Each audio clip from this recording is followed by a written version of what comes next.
Assumption number 2, peaceful social being is preferable to isolation and to war.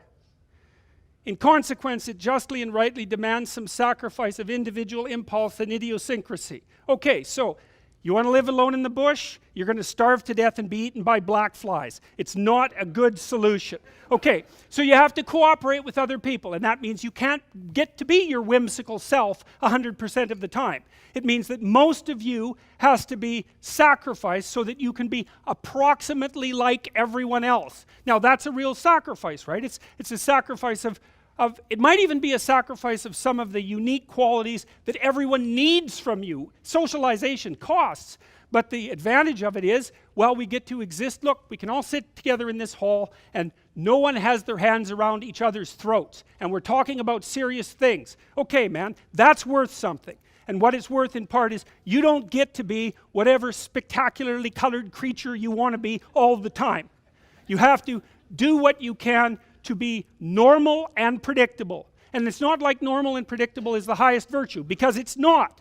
And being more than normal and being unique and creative and contributing in that way is extraordinarily important. But the fundamental point is that social being requires the sacrifice of a certain amount of individual idiosyncrasy, and that's a fundamentally conservative claim. It's like you should do what everyone else does unless you have a really good reason to vary. It's a good rule. It's like you do what people have done throughout time.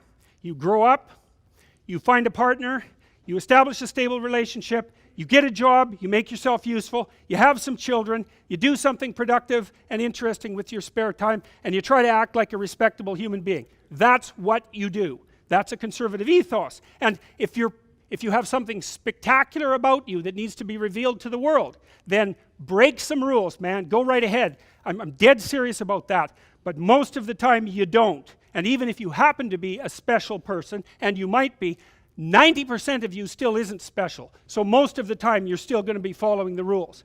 And the rules aren't there to oppress. They're there to keep us away from each other's throats, because human beings are very warlike, and we're very competitive, and we're very aggressive. And if we are fortunate enough to have woven together a social fabric that basically renders us peaceful and cooperative, we should try disrupting that at our great peril, because the general rule for human existence throughout the centuries has been turmoil and war, and we don't have that here. And so thank God for that, and it's worth a bit of a sacrifice.